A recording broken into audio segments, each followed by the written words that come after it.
1826 ईस्वी में चार्ल्स मैसन एक अंग्रेज के व्यक्ति थे जिन्होंने इसको सिंधु घाटी के सभ्यता को भूतों का टीला वगैरह कहा था।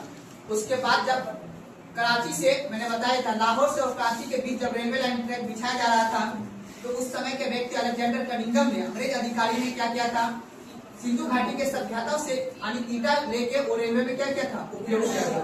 उसके बाद समय बीतता गया और 1921 ईस्वी में कौन जायर अफसानी नामक व्यक्ति ने इन्होंने क्या किया था, इसकी खोज की। इसकी हड़प्पा नामक स्थान का, हड़प्पा नामक स्थान का ही खोज से ही इस सभ्यता का नाम क्या पड़ गया, हड़प्पा सभ्यता।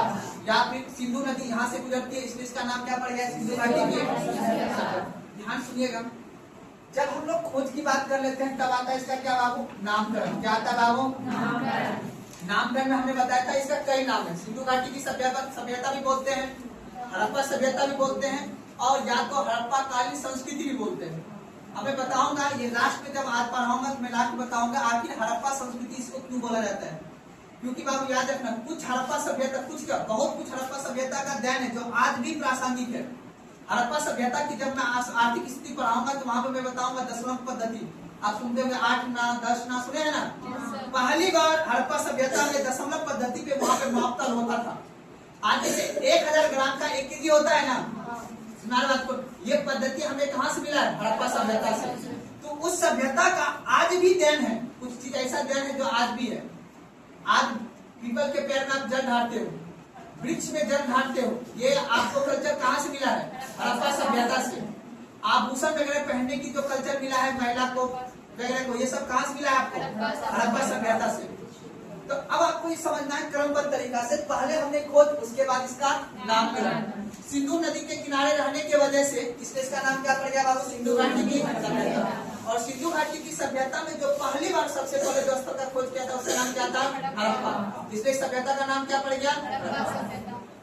उसके बाद हमने बताया था आपको भौगोलिक, क्या होता है बाबू, भौगोलिक स्थिति। अब भौगोलिक स्थिति में याद रखना आपको कि सबसे पहले इसकी जो भौगोलिक स्थिति है वो कहाँ पे है, वर्तमान के भारत और पंजाब के क्षेत्र में और कुछ अफगानिस्तान के क्षेत्र में, ठीक है ना। तो याद रख लेना है इसकी जो वर्तमान क्षेत्र में, याद सिंधु घाटी की सभ्यता अगर आपसे पूछेगा तो वर्तमान के भारत और पाकिस्तान और कुछ अफगानिस्तान के क्षेत्र में। और मैंने बताया था कि इसकी आकृति कैसी है बाबू, त्रिभुजाकार आकृति है, ठीक है ना। अब भौगोलिक स्थिति के बाद हमने आपको बताया था कि जो ये सभ्यता है बाबू, इस सभ्यता का ध्यान से, इस सभ्यता का मैंने कुछ स्थल का नाम बोला था। क्या बोला था बाबू, स्थल का नाम। स्थल के नाम में सबसे पहला मैंने आपको क्या पढ़ाया था बाबू, हड़प्पा के बारे में। उसके बाद कौन सा साल था बाबू, मोहनजोदड़ो के बारे में। उसके बाद क्या था बाबू, कालीबंगा। क्या था बाबू, कालीबंगा। उसके बाद क्या था बाबू, लोथल था। उसके बाद क्या था बाबू, धोलावीरा था। ये देखो ध्यान से करना, धोलावीरा एग्जाम में अभी जो मैं अभी याद रखना है, अभी जो पढ़े हो ना ये सब बच्चा वाला चीज है। क्योंकि क्वेश्चन पूछता है कि हाल ही में गुजरात से हड़प्पा सभ्यता के कौन से स्थल मिले हैं, वो अब लास्ट में पढ़ना है। नवीकरण साक्ष्य जो मिला हुआ है ना, नवीकरण मतलब हाल ही में जो नया कोई साक्ष्य या कोई साल का नाम मिला, ये एग्जाम में पूछता है, ठीक है ना। इस बात को याद रख लेना है, जो पुराने स्टूडेंट जो उसको पता है, जो बेसिक जान ले उसको पैसेंस बना के काम करना पड़ेगा। तो ये सभी शहर का धोलावीरा वगैरह, सुदको घाटो भी मैंने बताया, चौधरी में बताया, बनवाली बताया, रोपर बताया, ये सभी क्या है, हड़प्पा सभ्यता के शहर। यहाँ तक कोई दिक्कत नहीं। अब उसी तरह ठीक बाबू आज जो हम टॉपिक पढ़ेंगे यहाँ तक मैंने पढ़ लिए, यहाँ तक पढ़ ले। यहाँ से क्वेश्चन पूछ भी सकता है, कोई बड़ी बात नहीं है, लेकिन जानकारी होना चाहिए। यहाँ से भी क्वेश्चन बहुत दिन से पूछ रहा है, यहाँ से बहुत दिन से क्वेश्चन पूछ रहा है, यहाँ से बहुत दिन से क्वेश्चन पूछ रहा है। और इन सभ्यता से जो साक्ष्य प्राप्त हुआ है ना, ये भी क्वेश्चन पूछता है। ज्यादा क्वेश्चन आपको यहीं से पूछेगा कि किन शहर से किस तरह की सभ्यता, मतलब किस तरह की साक्ष्य मिला है। अब जो हम पढ़ेंगे पूरा सिंधु घाटी सभ्यता, जो याद है मैं बोला नक्शा याद है ना, अर्थात पूरी सिंधु घाटी सभ्यता की, जो सिंधु घाटी सभ्यता की वहां का नगर कैसा था, अर्थात नगर का नियोजन कैसा था। नियोजन मतलब समझता हूँ, जैसे कि आज मेरा मैसूर क्षेत्र है या फिर बिहार है, बिहार में नगर निगम भी है, नगर परिषद भी है कि नहीं है, गांव भी है। अगर आप नगर के क्षेत्र में जाओगे तो वहां पे गाना आपको ढका मिलेगा, गाँव में जाओगे तो नाला ढका हुआ नहीं मिलेगा। नाला विहीन मिलेगा, अर्थात गांव में नाला है नहीं। गांव में जो घरे हैं वो कच्ची ईंटे की है, पर शहर में जाओगे तो आपको पक्की घर मिलेगा।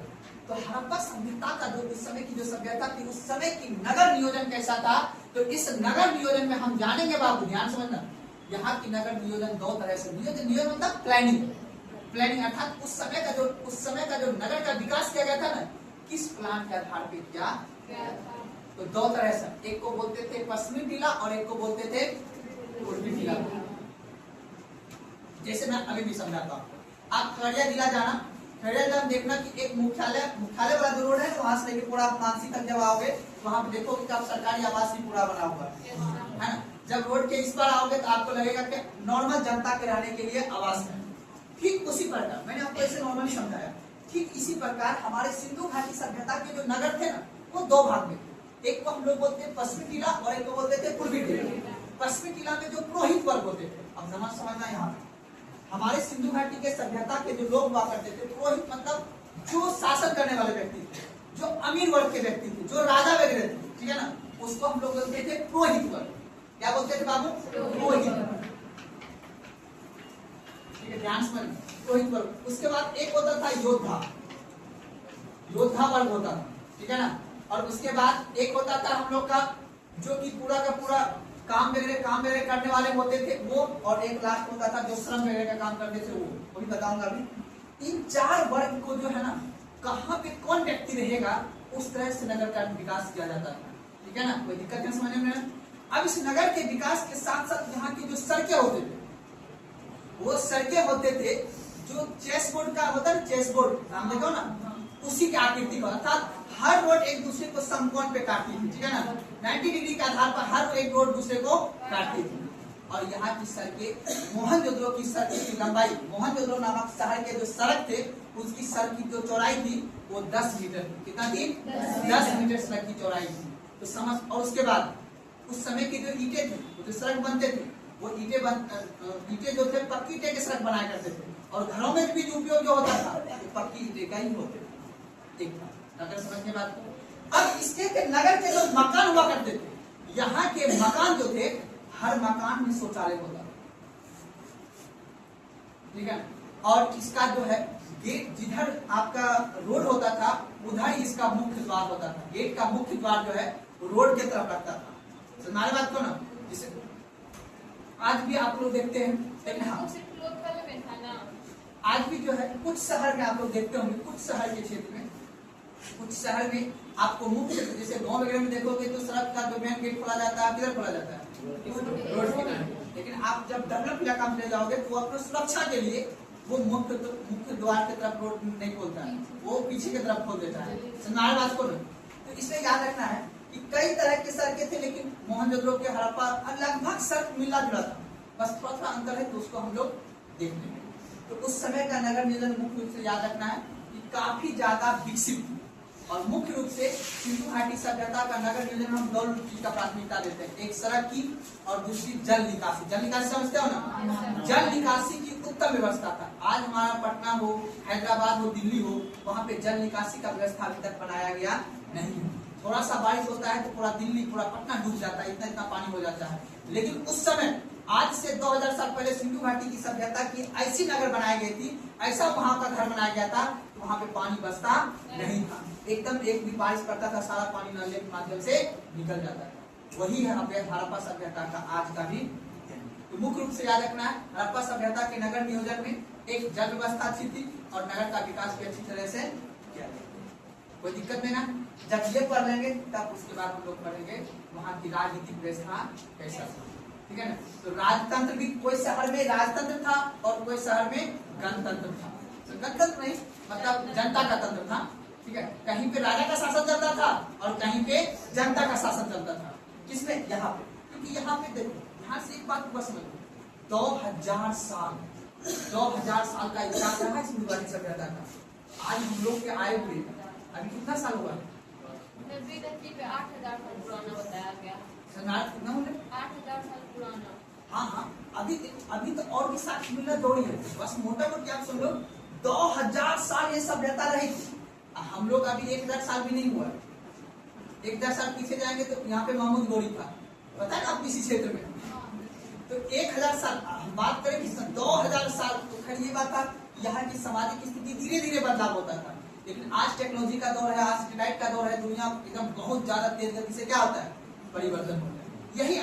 यही इतिहास है कि आज से 4500 वर्ष पहले जो सिंधु घाटी की सभ्यता थी, आखिर उस समय के समाज कैसा था, उस समय की राजनीतिक स्थितियां क्या थी। तो लिखे टॉपिक नगर नियोजन, सभ्यता की सिंधु घाटी सभ्यता की नगर।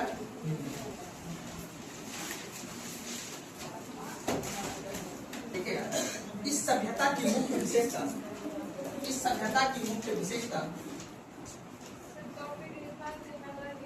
हाँ एक बार इस सभ्यता की मुख्य विशेषता, एग्जाम में पूछेगा ये सवाल, इस सभ्यता की मुख्य विशेषता नगर नियोजन, इस सभ्यता की मुख्य विशेषता नगर नियोजन एवं जल निकासी प्रणाली था।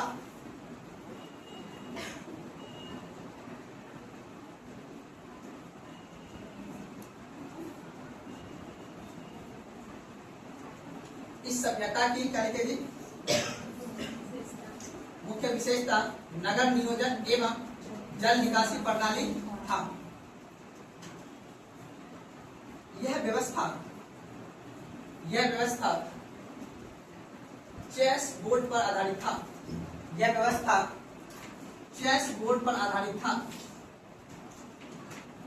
अंडरलाइन कर दीजिएगा, पूछा गया एग्जाम सवाल ये, चेस बोर्ड आधारित था।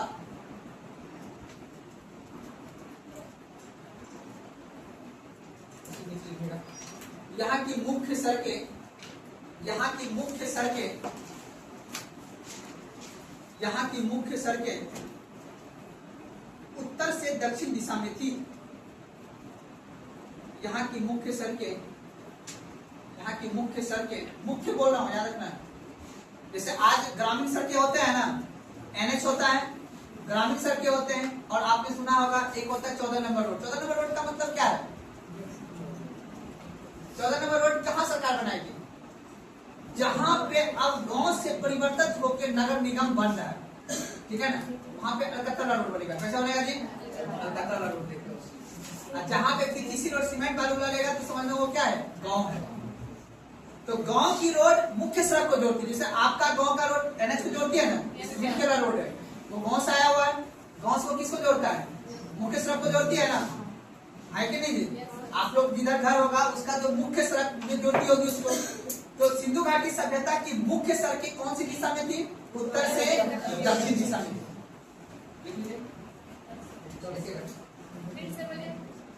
यहाँ की मुख्य सड़कें उत्तर से दक्षिण दिशा में थी।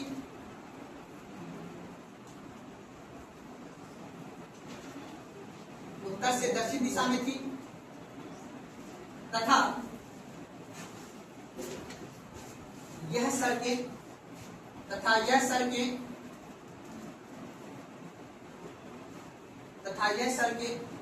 एक दूसरे को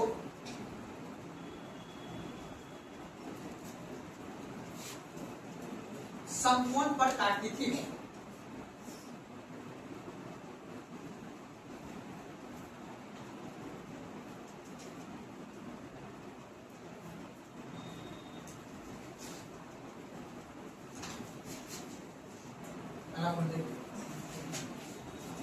यहाँ की नगरें 2 भागों में थी।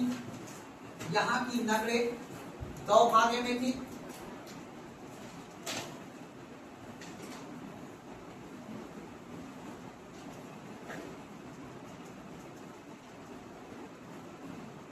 अब ये समझ, अच्छा ये समझने वाली बात है। जो नगर आज के बारे में बात सोचो, बस तुम लोग अभी एग्जाम्पल लेके समझना। आपको ये बताओ, डेवलप इलाका में कौन रहता है? गरीब आदमी के अमीर आदमी? तो जो हड़प्पा सभ्यता के जो नगर थे ना, वो 2 भागों में था। एक था पश्चिमी टीला और एक था पूर्वी, अर्थात एक पश्चिमी भाग का नगर और एक का पूर्वी भाग का। तो पश्चिम भाग के नगर में वो व्यक्ति रहते थे जो उस समय के अमीर थे, पुरोहित वर्ग थे, जो उस समय के राजा थे, जो उस समय के जो व्यापारी वर्ग वगैरह के व्यक्ति थे ना, वो सभी जो अमीर व्यक्ति थे वो रहते थे पश्चिमी सीमा पर, अर्थात नगर के पश्चिमी साइड की ओर, और जो पूर्वी साइड होते थे वो नॉर्मल जनता के हुआ करता था। आज भी ये है दोस्त, आज भी ये है, जहाँ पे बाढ़ नहीं आएगा, जो अच्छा क्षेत्र होगा, डेवलप वाला क्षेत्र होगा, वहाँ पे रहेगा अधिकारी। कौन रहेगा? अधिकारी। आज का राजा कौन है? अधिकारी है ना। राजतंत्र तो है नहीं, अभी जनतंत्र है। तो जनतंत्र में वो व्यक्ति राजा कैसे बना है? पढ़ के बना है ना। अभी देखो खगड़िया जिला में राजा कहाँ बैठा है? तो बगीचा में, एकदम बगीचा में क्यों बैठते हैं वो? बोलो ना जी, बगीचा में क्यों बैठते हैं? क्योंकि उसको वातावरण, पर्यावरण, स्वच्छ हवा मिले। समझ बात को ना। हम लोग के तरह नहीं है कि पूरा 100% के 100% हम ही लोग ऑक्सीजन ले लेते हैं, मतलब कार्बन, वो पूरा का पूरा जो सूर्य की रोशनी आती है बहुत नुकसानदायक होता है। इसलिए पेड़ पौधा कभी नहीं काटना चाहिए। समझ बात को ना। आप लोग पढ़ेंगे 50% पेड़ पौधा अवशोषित करता है उसको, सूर्य की रोशनी को। अगर वो अवशोषित नहीं करेगा फिर हम लोग जीवित नहीं रह पाएंगे। इसलिए तुम देखना, हाँ, इसलिए जितने भी जज हो, डीएम, एसपी साहब हो, उसका आवाज तुम देखोगे इर्द गिर्द में बगीचा क्षेत्र में रहता है। फिर वो एक गलत चीज है। तो कहने का मतलब मैं आपको ये समझा रहा था कि हड़प्पा सभ्यता के जो नगर थे वो दो तरह से थे। पश्चिम में रहते थे जो पुरोहित वर्ग थे वो, और पूर्व में रहते थे नॉर्मल जनता, जो आज भी है। हम लोग कहाँ रहते हैं? गाँव में कि दिल्ली में? हम लोग का गाँव दिल्ली कब बनेगा? जहाँ पे राजा रहेगा। अभी राजा यहाँ कोई नहीं रह रहा है, इसलिए कहता है कि ब्लॉक बना दो, इसलिए कहता है अरे यार कोर्ट बना देंगे। कोर्ट सरकारी आवास बनने का मतलब हुआ कि यहाँ राजा रहेगा, और राजा रहेगा तो यहाँ पे सब व्यवस्था होगा। समझ बात को ना। तो इसीलिए हड़प्पा सभ्यता के जो नगर नियोजन थे तो वो पश्चिमी टीला के और वो ज्यादा विकास करते थे, ताकि वहां पे पुरोहित वर्ग जो रहते थे उसको अच्छी सुविधा मिलती थी। और जो पूर्वी टीला हुआ करते थे वहां पे आम जनता रहता था। आज भी हुआ है, देखिएगा सभ्यता के पश्चिमी टीला में, सभ्यता के पश्चिमी टीला में,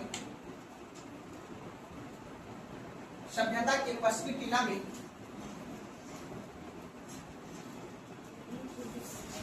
सभ्यता के पश्चिमी टीला में पुरोहित वर्ग निवास करते थे। सभ्यता के पश्चिमी टीला में पुरोहित वर्ग निवास करते थे, जो आयताकार होता था, जो आयताकार होता था।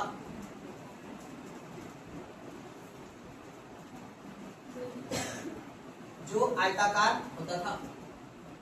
फिर से बोलेगा सर। पश्चिमी टीला में पुरोहित वर्ग निवास करते थे, जो आयताकार होता था। इसे लिखिएगा। पूर्वी टीला में, पूर्वी टीला में जनता लोग निवास करते थे। यहां में पूछता है, याद रखना है। पूर्वी टीला में जनता लोग निवास करते थे, अर्थात इसे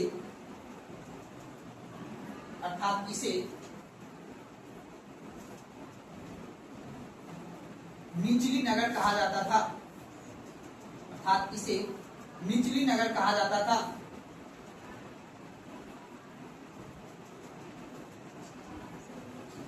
अर्थात इसे निचली नगर कहा जाता।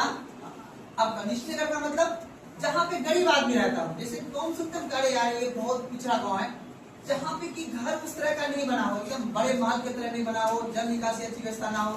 तो इसीलिए जहाँ पे जनता लोग रहता था ना, गरीब आदमी, उसको बोलते थे निचली नगर, मतलब नीचे कैटेगरी का नगर। जहाँ पे पुरोहित लोग रहते थे उसको बोलते थे क्या?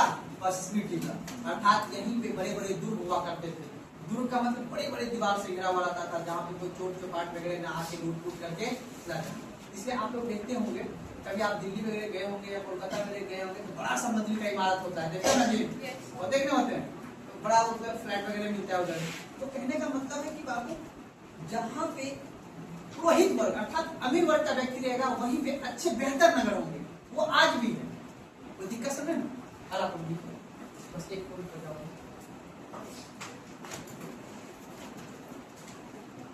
सभ्यता की नालियां, सभ्यता मतलब सिंधु घाटी सभ्यता, बार बार लिखना है इसलिए। सभ्यता की नालियां, सभ्यता की नालियां ईंटों एवं पत्थरों से ढकी होती थी। सभ्यता की नालियां ईंटों एवं पत्थरों से ढकी होती थी।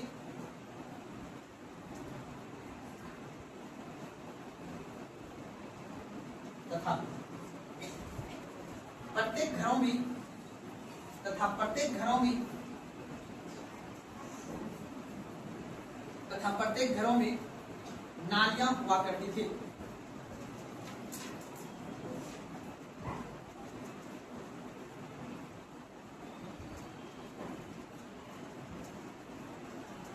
तथा यहाँ के कमरों में रसोई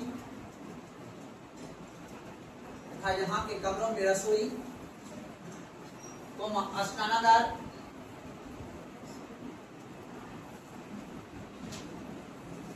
हुआ करते थे। रसोई स्नानागार मतलब नहाने वाला घर। आज तुम लोग को कैसे पता कि नहीं एक ही घर में बाथरूम, लैट्रिन, बाथरूम अटैच हमें फ्लैट चाहिए? बोलते हैं ना, नहीं बोलते हैं जी? जी सर। किचन अटैच बाथरूम चाहिए, है ना जी? ऐसे बोलते नहीं बोलते हैं? नहीं। या मेरा कहने का मतलब है कि आप सोचो कि आज से 4500 वर्ष पूर्व भी आदमी जो है इस तरह से रहते थे कि एक ही घर में रसोई भी है, स्नानागार भी है, नहाने वगैरह का भी सब कुछ है। तो हम आपको ये सोच रहे हैं कि सोचो कि हम कितना डेवलप थे। तो क्या मेरा मिस्र की सभ्यता, मेसोपोटामिया की सभ्यता, आज अंग्रेज अगर हमको ये आके बोलेगा कि नहीं हमने तुमको ज्ञान दिया है, तो नहीं, हमारी सभ्यता भी तो हमारी नहीं कहता, हमारी प्राचीन और हमारी सभ्यता पे गर्व है।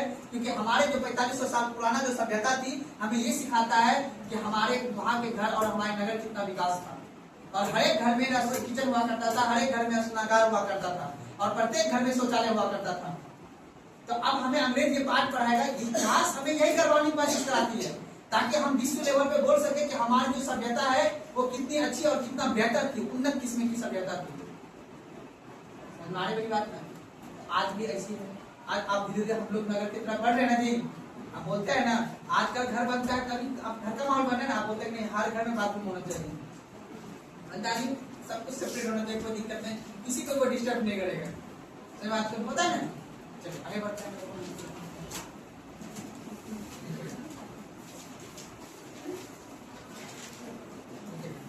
इस सभ्यता की ईंटें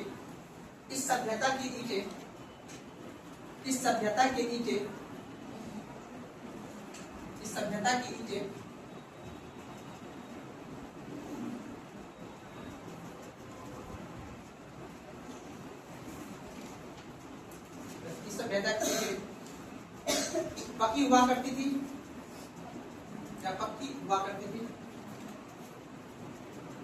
करती थी जिससे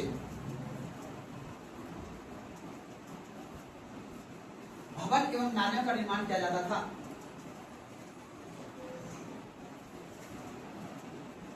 इस सभ्यता की ईंटें पक्की हुआ करती थी जिससे भवन एवं नालियों का निर्माण किया जाता था।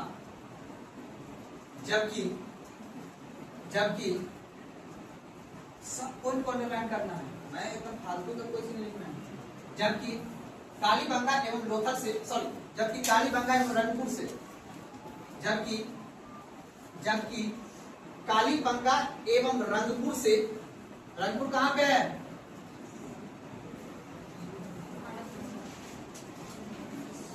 कहाँ पे रंगपुर जी? हरियाणा क्षेत्र में, हरियाणा क्षेत्र में। चलिए लिखेगा, जबकि कालीबंगा एवं रंगपुर से कच्ची ईंटें का साक्ष्य मिला है। अंडरलाइन कर दीजिएगा। जबकि कालीबंगा एवं रंगपुर से कच्ची ईंटें का साक्ष्य मिला है।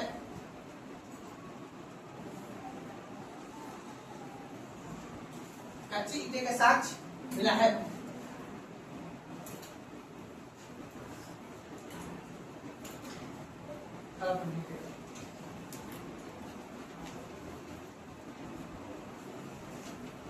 सभी ईंटें का अनुपात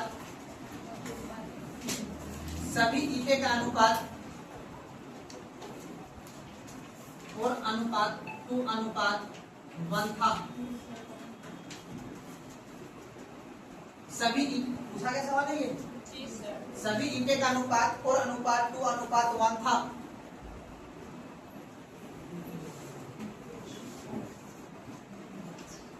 देखो एक चीज मैं बता देता हूँ जो नए बच्चे हो उसके लिए, स्टेटमेंट कहीं से बन क्वेश्चन दे देगा कि क्या सिंधु घाटी की सभ्यता 4:2:1 ईंटें थी, बस आप बताओ। स्टेटमेंट कहीं से भी बन जाता है। क्वेश्चन में जो स्टेटमेंट देगा ना, ये नहीं कि हड़प्पा सभ्यता की ईंटें कैसे पाई जाती थी, ये पुराना ट्रेंड हो गया। ये क्वेश्चन आसान क्वेश्चन हो गया। लेकिन अगर स्टेटमेंट में क्वेश्चन देगा कि क्या सिंधु घाटी की सभ्यता के लोग जो है वहां की कच्ची और पक्की दोनों ही टाइप करते थे, स्टेटमेंट सही है। अगर ये पूछेगा कच्ची ईंटें कहां से पाई जाती थी, तो उसमें 4 ऑप्शन देगा बस, वो आसान क्वेश्चन हो गया। मेरी बात समझ रहे हैं? इसे जितना पैराग्राफ दिखा रहा हूं उस पैराग्राफ को पढ़ के समझना है कि किस तरह का क्वेश्चन बन सकता है, सोचना पड़ेगा। समझ आपको? तो वहां की जो पक्की ईंटें यानी सभी ईंटें, चाहे वो कच्ची हो या पक्की ईंटें हो, वहां की ईंटें का अनुपात अनुपात का अनुपात, मतलब इसका मतलब समझे क्या है, लंबाई चौड़ाई और ऊंचाई।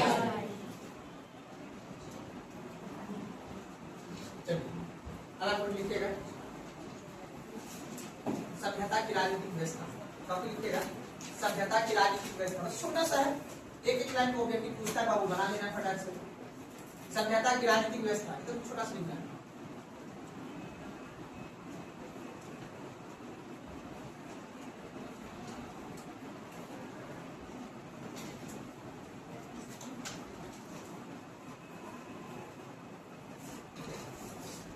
इस सभ्यता का शासन, इस सभ्यता का शासन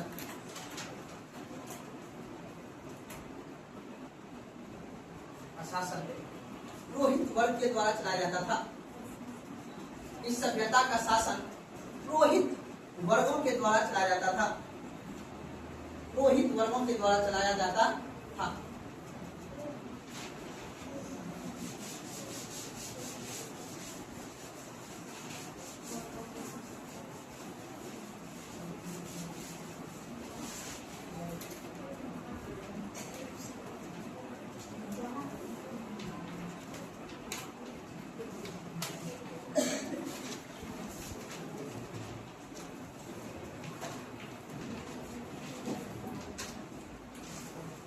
अब समझने वाले मुख्य रूप से जो सिंधु घाटी सभ्यता का जो शासन चला जाता था, किसने चलाया जाता था? पुरोहित। याद रखना है, पुरोहित वर्गों के द्वारा चलाया जाता था। अब लेकिन एक इतिहास था, याद रखना, एक इतिहासकार था पिग्गर, नाम सुने हो? पिग्गर का नाम सुने होंगे सब आदमी, पिग्गर इतिहासकार। इसका कहना था अलग कुछ। एक इतिहासकार था हिलर, एक कौन था बाबू? हिलर इतिहासकार, और एक था हंटर। ये 3 इतिहासकार ने बाबू अलग अलग बात कही है और एग्जाम में ये पूछता है। मुख्य रूप से वहां की राजनीतिक व्यवस्था कौन चलाता था? ये सिंधु घाटी सभ्यता की प्रभाव है। लेकिन अगर बात पिग्गर की करें तो पिग्गर का कहना है कि नहीं, सिंधु घाटी की सभ्यता जो था केंद्रीकृत था। क्या था बाबू वहां की शासन व्यवस्था? केंद्रीकृत समझते हो ना? केंद्रीकृत क्या होता? सारा जो पूरा सभ्यता की जो थी ना, सारा शक्ति एक व्यक्ति में हुआ करता था, वही व्यक्ति जो पूरा देश का शासन चलाता था। आज जो शासन चलता है कैसा चलता है? केंद्रीकृत शासन। इसी शक्ति का तो बोला विरोध किया जाए, मतलब अब तुम गौर सोचना एक बात को, सिर्फ मोदी जी के हाथ में है अभी, ऐसे करके तब क्या करना है, एक हाथ में ताकत है बस। तो ये शक्ति कौन सा हुआ? केंद्रीकृत शक्ति। आज देखो इसका कुछ परिणाम, इसका कुछ दुष्परिणाम है, तो इसका कुछ अच्छाई भी है। एक आदमी के हाथ में ताकत है तो उससे हमारा देश एकीकृत क्या हुआ? सबको ताकत दे देंगे तो सब आदमी मालिक बन जाएगा, फिर देश टूट जाएगा ना। इसी चीज का अंग्रेज फैला उठाया था। इसीलिए हमारे देश में जो शासन बनाया गया है ना, संविधान जो बनाई गई है, वो केंद्रीकृत शासन बनाई गई है। हर एक व्यक्ति यानी एक व्यक्ति में ताकत है पूरा का पूरा, कौन? केंद्र सरकार ने। अब राज्य सरकार बनाए हैं, इतनी शक्ति नहीं दी। छोटा मोटा काम किसको दिया मैंने? राज्य सरकार को दिया। ठीक उसी प्रकार पिग्गर का कहना था कि पूरा जो सिंधु घाटी का सभ्यता है, ये सभ्यता मोहनजोदड़ो हड़प्पा सभ्यता, पूरी सभ्यता में वहां की जो शासन करती थी वो कौन करता था? एग्जाम में पूछेगा कि पिग्गर इतिहासकार के अनुसार सिंधु घाटी के सभ्यता में कौन सा शासन व्यवस्था चलता था, तो क्या बोलोगे? या वहां की राजनीतिक शासन व्यवस्था कैसी थी? किस इतिहासकार के अनुसार?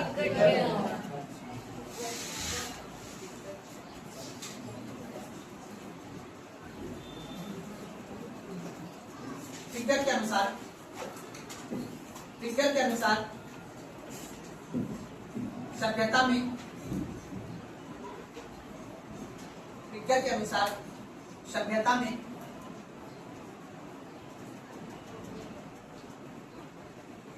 केंद्रीकृत व्यवस्था थी।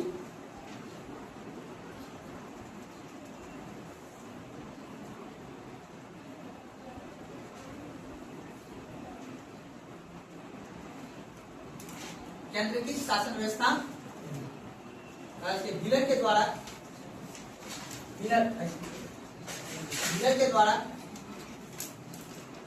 द्वारा सभ्यता की शासन व्यवस्था, हाँ, हिलर के द्वारा सभ्यता की शासन व्यवस्था, हिलर के द्वारा सभ्यता की शासन व्यवस्था मध्यवर्गीय लोगों के द्वारा मध्यवर्गीय लोगों के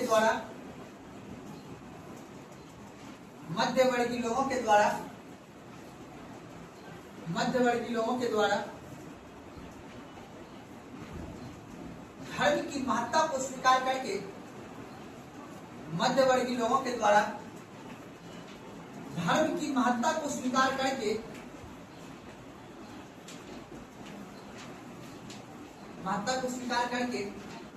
शासन चलाया जाता था।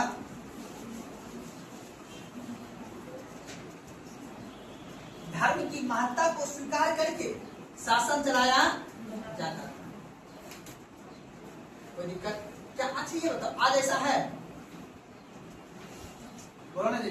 नहीं सर। कहता है कि भगवान से तो डरो, बोलता नहीं बोलता जी। अभी भले संविधान भगवान से नहीं चलता है, लेकिन आदमी अपना जो व्यक्तिगत जीवन जीता है समाज में, तो क्या नहीं डर? भगवान नहीं रहता थोड़ा देर, या भगवान की महत्ता के स्वीकार, जो भगवान के द्वारा बनाए गए जो नियम है उसको फॉलो करता नहीं करता है। संविधान में लिखा हुआ है कि मरेगा तो उसको भोज कराना अनिवार्य है, या बेटी के शादी या बेटा के शादी में भोज कराना अनिवार्य है, लिखा हो। ये समाज में बनाए गए परंपरा है कि नहीं? और ये परंपरा हमें देखेंगे अभी क्या से पढ़ा रहा हूँ, सिंधु घाटी सभ्यता से भी हमें मिलता है, वैदिक सभ्यता से भी मिलता है, और उसके चलते जो सभ्यता अपने देश में आई है, जो कालखंड आया है, उसी समय मिलता है कि समाज हमें कैसे जीना। अब बताओ, इसी सभ्यता में हमें केंद्रीकृत का भी पहचान मिलता है, साक्ष्य मिल रहा है कोई इतिहासकार के द्वारा। और उसके बाद धर्म की महत्ता के आधार पे, धर्म के आधार पे शासन किस तरह से चलेगा वो भी हमें प्रावधान मिलता है। और तीसरा हंटर के द्वारा कहना है कि नहीं, यहाँ पे जनता का शासन था। किसका शासन था? जनता।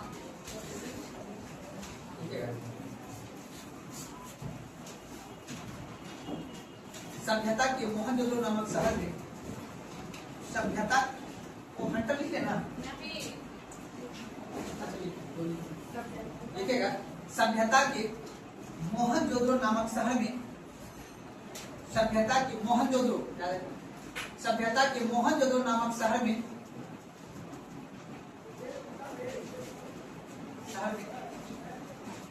हंटर नामक इतिहासकार के द्वारा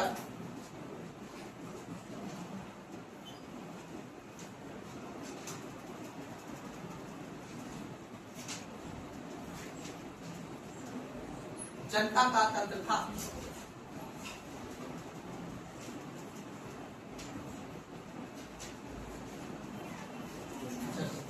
ये था बाबू राजनीति। अच्छा कोई बात बताओ, आप ही से पूछ रहा हूं, क्या इस सभ्यता की प्रासंगिकता आज भी है क्या?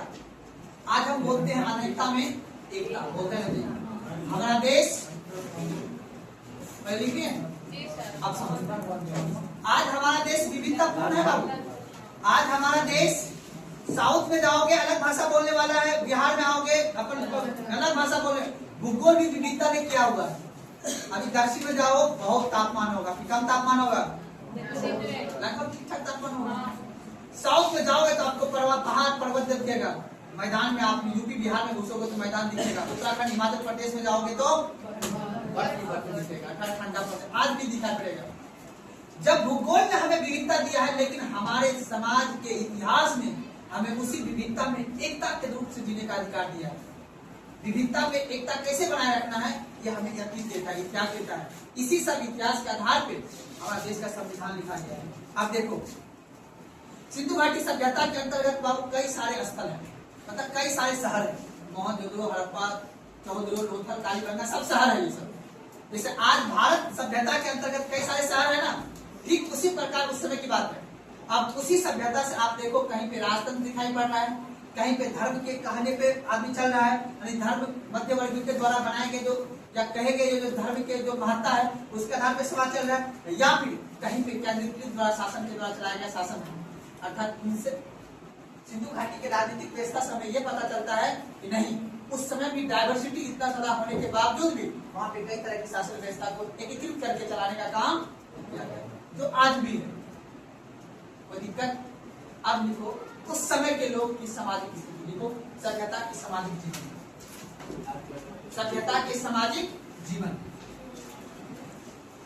क्या? हाँ बाबू, सभ्यता के सामाजिक जीवन, सभ्यता के सामाजिक जीवन।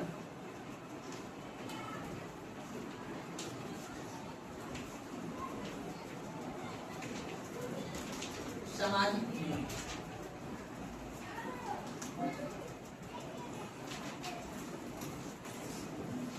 अच्छा देखो, एक बात बता रहा हूं, आज के समाज में क्या है, जीवन कैसा है आज के समाज में? युद्धपूर्ण जीवन भी है, शांतिपूर्ण जीवन भी है। पूरा इतिहास में वो सिंधु घाटी सभ्यता ही एक ऐसी सभ्यता है जहाँ पे हमें शांतिपूर्ण, शांति प्रिय समाज देखने को मिला है, युद्ध प्रिय समाज देखने को। क्या सिखाता है ये सभ्यता? क्या बनी? कहाँ पे?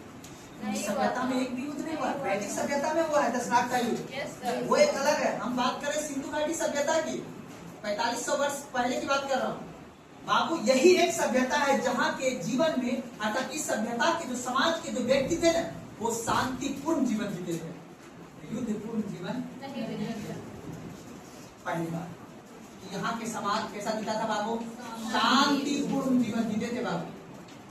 अब एग्जाम में देखो कैसा इनम एग्जाम, चाहे वो सभ्यता ऑप्शन दे देगा, बोलेगा निम्नलिखित में से कौन सी सभ्यता में शांतिपूर्ण जीवन था? वैदिक में शांतिपूर्ण के साथ साथ युद्धपूर्ण भी जीवन था। मगध में तो जान ही रहे हो, मौर्य में तो जान ही रहे हो, ठीक है, वहां से तो युद्ध स्टार्ट हुआ है।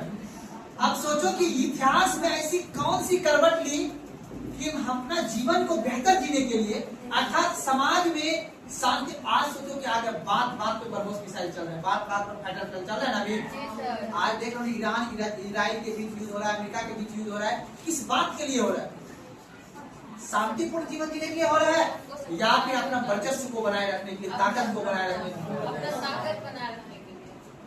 देख रहे हो ना, ये इतिहास सिखा रहा है, हम नहीं कर रहे, इतिहास कह रहा है सर। क्योंकि इतिहास में बने रहना है तो ताकत भी रहना चाहिए। लेकिन ये सभ्यता, अर्थात ये सभ्यता में हो सकता है आदमी के पास राजनीतिक चेतना उतना नहीं होगी, लेकिन तब पर इतनी राजनीतिक चेतना थी कि नगर का विकास किया, जल का विकास सही रूप से किया, क्या किया जी? और राजनीतिक सत्ता भी आपने देखा, राजनीतिक शासन भी हर क्षेत्र में हर तरह का शासन चलता था। यहाँ का जीवन शांतिपूर्ण था, जीवन था। और उसके बाद यहाँ के लोग मनोरंजन के लिए, अपन बिहार की तरह मैदानी क्षेत्र है ना, यहाँ के लोग मनोरंजन के लिए नृत्य करते थे। कहाँ के लोग? सभ्यता, सिंधु घाटी सभ्यता के लोग अपना मनोरंजन के लिए, यहाँ के जो समाज जो मनोरंजन करता था, वो मनोरंजन के लिए यहाँ पे नृत्य भी करता था। साथ में क्या करता था? नृत्य भी। आज होता है नृत्य जी, शादी पे, मुंडन पे, विवाह पे, है ना जी, सब कुछ पे होता है, नृत्य होता है। क्या देखो, लड़का जब पैदा होगा बच्चा, तो उसके खुशी में भी बर्थडे मनाया जाएगा जी, फिर उसका शादी होगा, फिर उसके बाद जब वो बच्चा चला जाएगा धरती पर से, तो उसके बाद भी डांस होगा, है नहीं जी?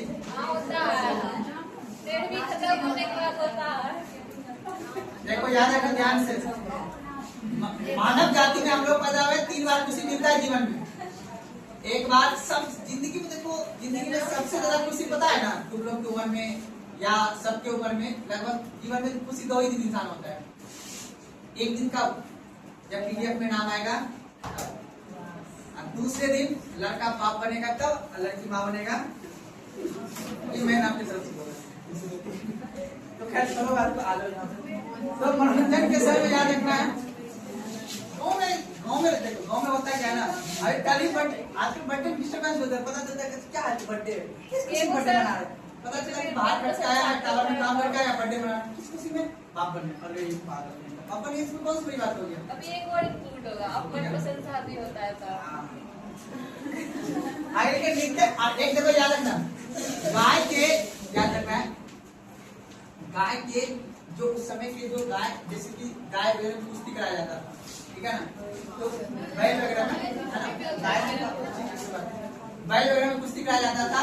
उस कुश्ती को भी मनोरंजन के रूप में वहाँ के व्यक्ति देखा करते थे, ठीक है ना। तो ये सिंधु घाटी सभ्यता में शांतिपूर्ण और मनोरंजन के नृत्य वगैरह गायन वगैरह हुआ करता।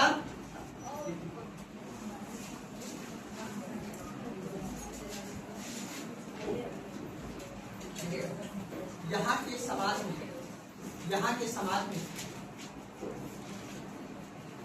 समाज में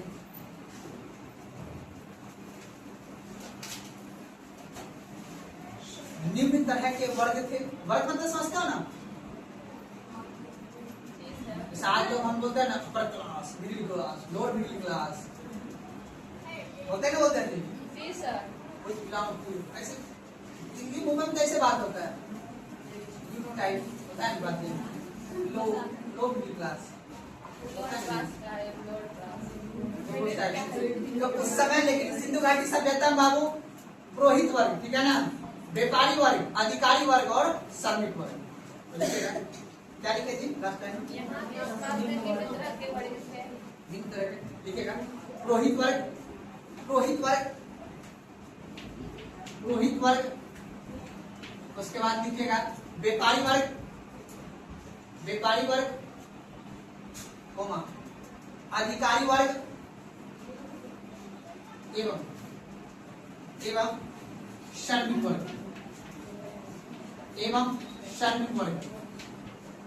आज भी होता है जी, तुम IAS बन जाओ, तुम्हारा एक अलग वर्ग होगा, है ना जी। अधिकारी अच्छे बन जाओगे अलग, नहीं होता है कि चलो ये लेबर कास्ट में, है ना जी, या फिर उस जाति आधार पे तो चलो जो है तो बताऊंगा आगे चल के। लेकिन आप ये समझ लो कि हड़प्पा सभ्यता में ये 3 वर्ग थे, 4 वर्ग थे बाबू। पुरोहित जो पूजा पाठ करवाने यज्ञ कराने वाले व्यक्ति थे, दूसरा था जो व्यापार वगैरह करता था, व्यापारी वर्ग, और तीसरा था बाबू आपका अधिकारी वर्ग, और चौथा लास्ट में कौन सा था बाबू? श्रमिक वर्ग। तो सिंधु घाटी के सभ्यता के समाज में 4 वर्गों का वर्ग हुआ करता था, 4 वर्ग थे, ठीक है ना। आज भी होता है ना जी, नहीं बोलता है कि हमारा फैमिली बैकग्राउंड जो है बिजनेसमैन का बैकग्राउंड, हमारा फैमिली बैकग्राउंड आर्मी बैकग्राउंड है, हमारा फैमिली बैकग्राउंड अधिकारी वर्ग होता है। क्या होता है?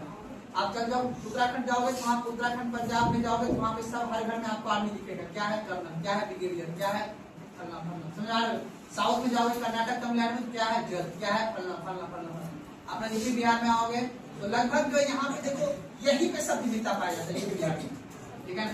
मैदानी भाग है, खूब पढ़ लिया IAS बन गया, नहीं कुछ पढ़ पाया तो कुछ ना कुछ क्या कर ले, खेती कर रहा है, सुना रहा। यहाँ पे आदमी काम करेगा, खूब पढ़ेगा तो IAS बनना है, नहीं तो फिर दुकान चलेगा। अब इधर से जो 2010 ईस्वी के बाद 2015 ईस्वी के बाद से जो तब जाकर आदमी पैदा हुआ में आप बिहार पुलिस नाम का भी कोई चीज होता है, गुड़ी नाम का भी कुछ चीज होता है। उससे पहले यहाँ का आदमी 2 ही काम करता था, या तो जन सेवा में जाके धान काटना है, और नहीं तो खूब पढ़ना है तो IAS बनना है। IAS बनना IIT वगैरह नीट वगैरह सब IAS में मिल जाएगा। आगे बात को हम लोग मैदानी इलाका वाले भाग है, क्योंकि हम लोग के शासन कौन करता है? लोकल आदमी जी। ऐसा बगल में हमारे बगल में स्टेडियम थोड़ी ना है, सचिन तेंदुलकर का सपना देखेंगे। कोई भी आदमी सपना बनने का देखना डिपेंड करता है भौगोलिक परिस्थिति पे। अगर हमारा भी घर, अपन लोग का भी घर के बगल में अगर वानखेड़े स्टेडियम होता है कि नहीं है, तो हम लोग क्या सोचते, क्या बनना है? सौरभ कोहली। क्या बनना है? सचिन तेंदुलकर। क्या बनना है? विराट कोहली। हमारे मन में से कभी सपना आता है विराट कोहली बनना है?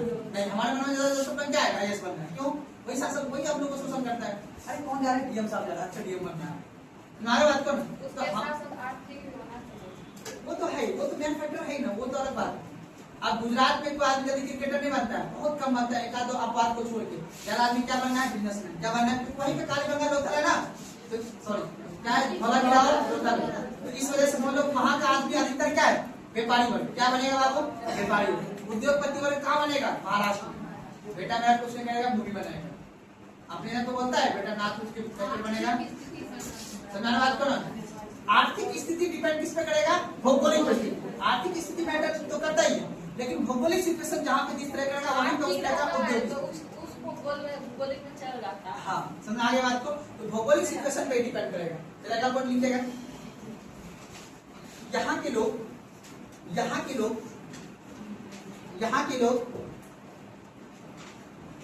शांतिप्रिय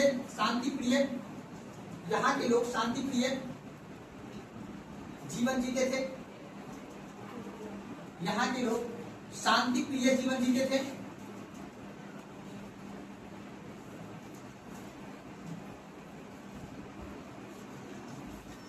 ना कि युद्ध प्रिय।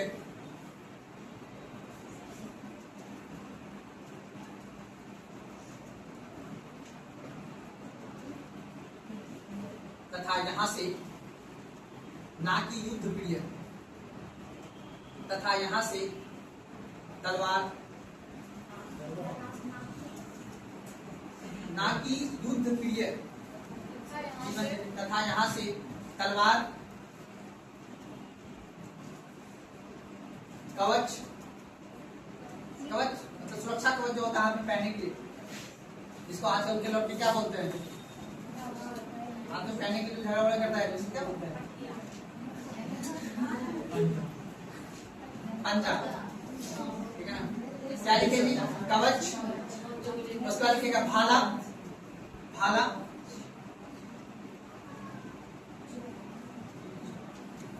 एवं ढाल, आकर और ढाल एवं ढाल। इन सभी का साक्ष्य नहीं मिलता है, इन सभी का साक्ष्य नहीं मिलता है, ढाल लिख लिए, इन सभी का साक्ष्य नहीं मिलता। अब मतलब क्या होता है समझे ना, अगर तलवार का साक्ष्य मिलता तभी नहीं युद्ध होता होगा।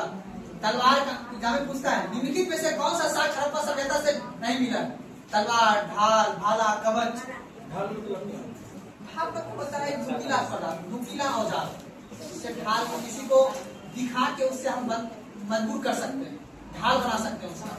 जैसे आज के समय किसी को बंदूक दिखा देंगे, भले उसमें रिवॉल्वर में कुछ हो या ना हो, लेकिन ढाल बन जाएगा ना, मजबूर हो जाएगा ना। तो ढाल नुमा औजार भी कोई भी उस सिंधु घाटी सभ्यता में नहीं था, अर्थात किसी को मजबूर करके किसी भी चीज का ढाल बना सकते हो वैसा कोई हथियार नहीं था।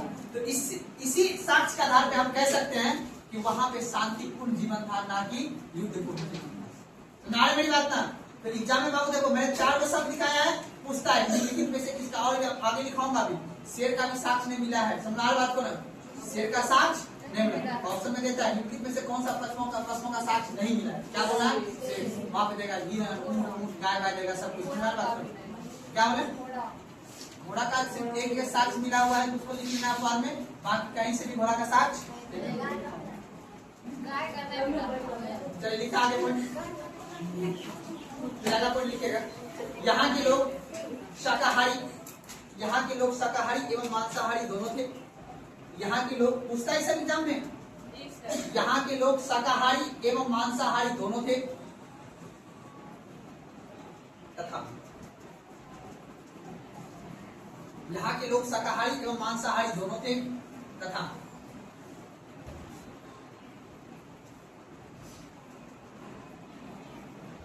सूती एवं ऊनी वस्त्र धारण करते थे तथा सूती एवं ऊनी वस्त्र धारण करते थे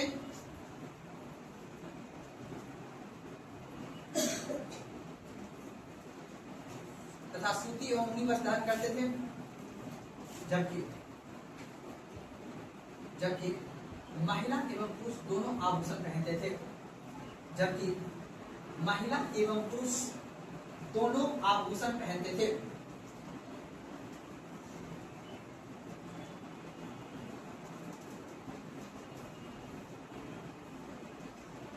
हर एक पॉइंट को याद रखना है, एक एक पॉइंट से सवाल पूछता है। महिला और पुरुष दोनों आभूषण, यहाँ के लोग मनोरंजन के लिए, यहाँ के लोग मनोरंजन के लिए आज क्या करते हैं मनोरंजन के लिए, रील्स देखते हैं। क्या देखते हैं, रील्स देखना है, बनाना है। लेकिन उस समय के लोग देखते मनोरंजन के लिए शतरंज कोमा नृत्य कोमा पशुओं की लड़ाई,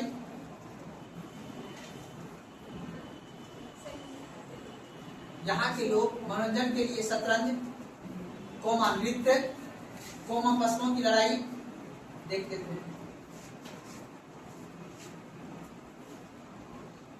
जब सुल्तान आया ना दिल्ली सल्तनत का, तब बोला है कुश्ती का कॉन्सेप्ट। उससे पहले कुश्ती कॉन्सेप्ट अपने देश में नहीं था। सुल्तान आया ना अलाउद्दीन खिलजी, वो सेना में जोश दिलवाने के लिए कुश्ती करवाता था, ठीक है ना। तब कुश्ती का परंपरा चलता आ रहा है, ठीक है। तब पहले पानीपत शुरू हुआ, अब फिर पानी हरियाणा से स्टार्ट होते हुए अपन लोग के उससे पहले कुश्ती का परंपरा नहीं था कोई साक्ष्य। लगा पर लिखेगा हड़प्पा में शवों को दफनाने, हड़प्पा में शवों को दफनाने, हड़प्पा में सब मृतक ने पूरी शवों को दफनाने एवं हड़प्पा में शवों को दफनाने एवं मोहनजोदड़ो में हड़प्पा में शवों को दफनाने एवं मोहनजोदड़ो में शवों को जलाने की प्रक्रिया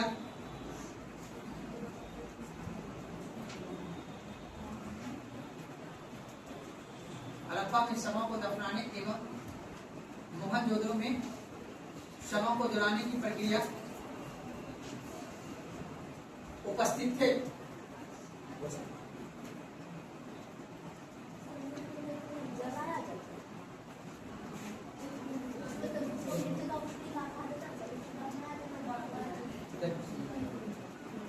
सभ्यता की जो थी यानी सिंधु घाटी की सभ्यता के अधिकतर क्षेत्र पे दफनाने की ही परंपरा है, ठीक है ना।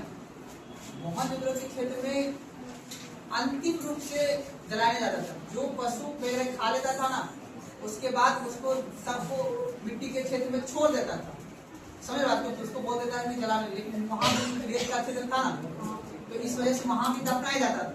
लेकिन कुछ इतिहासकार का मानना है नहीं जलाया जाता था। तो ये एग्जाम क्वेश्चन पूछा गया, इसलिए पूछना पड़ेगा। धार्मिक जीवन, अलग के टॉपिक धार्मिक जीवन, धार्मिक जीवन।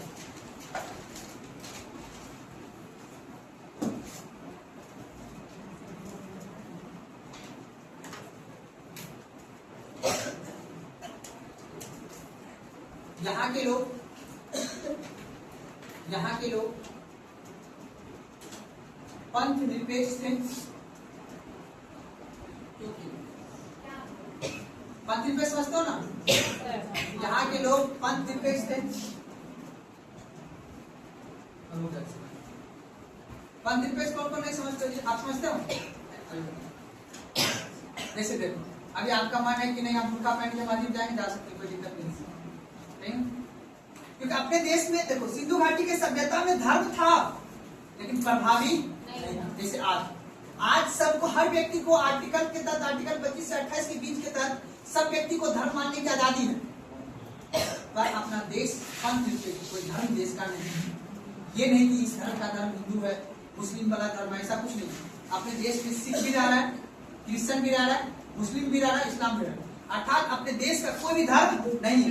धर्म है पर धर्म को माने, हर व्यक्ति धर्म को मानने के लिए आजाद है, स्वतंत्र है। इसी को बोलते हैं पंथ निरपेक्ष। अपने देश में कोई भी जाति पंथ नहीं है, उसी को बोलते हैं जाति और पंथ का क्या है, निरपेक्ष, उसका कोई माना गया नहीं है, ऐसा संविधान कहता है। तो ये परंपरा आपको कहाँ देखने मिला? सिंधु घाटी के सभ्यता से। सिंधु घाटी की सभ्यता के लोग जो है पंथ निरपेक्ष थे। वहां पे धर्म उपस्थित था, पूजा होता था, शिव और लिंग और योनि का पूजा किया जाता था उस समय, जो आज भी है। तो शिव का, लिंग का, योनि का पूजा होता था, धर्म रहने के बावजूद भी, लेकिन धर्म प्रभावशाली नहीं था। इसलिए इसको कहा गया सिंधु घाटी के सभ्यता के लोग पंथ निरपेक्ष थे। कोई धर्म था लेकिन धर्म को उतना मानते नहीं, इसी को बोलते हैं पंथ निरपेक्ष। जैसे आज आपका मन है शिव जी का पूजा कीजिए तो कीजिए, नहीं कीजिए तो नहीं कीजिए, आपका मन है, इसी को बोलते हैं पंथ निरपेक्ष। लेकिन अगर संविधान में लिख देता कि नहीं, अगर कोई व्यक्ति शिव जी का पूजा नहीं करेगा तो उस पर कानूनी कार्रवाई किया जाएगा, तो आज हर घर में मंदिर होता नहीं होता। तो अपने देश में कोई भी धर्म नहीं है, आप धर्म को मानने या ना मानने के लिए आजाद हैं, ऐसा संविधान में प्रावधान किया गया आर्टिकल 25 में। हमारे बात को यही अब कहेगा आधुनिक सिंधु घाटी सभ्यता क्या देन है? ये परंपरा कहाँ से मिला? सभ्यता से मिला। देखिएगा यहाँ के लोग क्या थे बाबू? क्योंकि धार्मिक तत्व उपस्थित थे, क्योंकि धार्मिक तत्व उपस्थित था, क्योंकि धार्मिक तत्व उपस्थित था,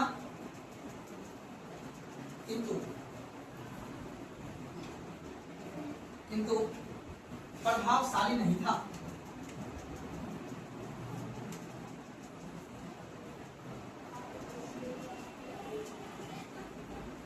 यहाँ के लोग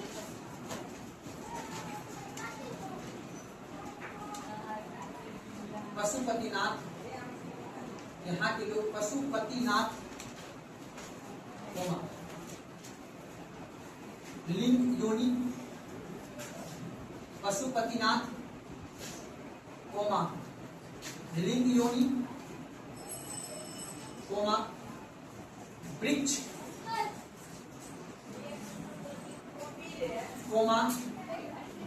जल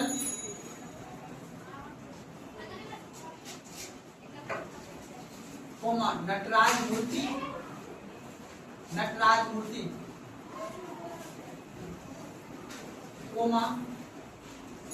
शिव पूजा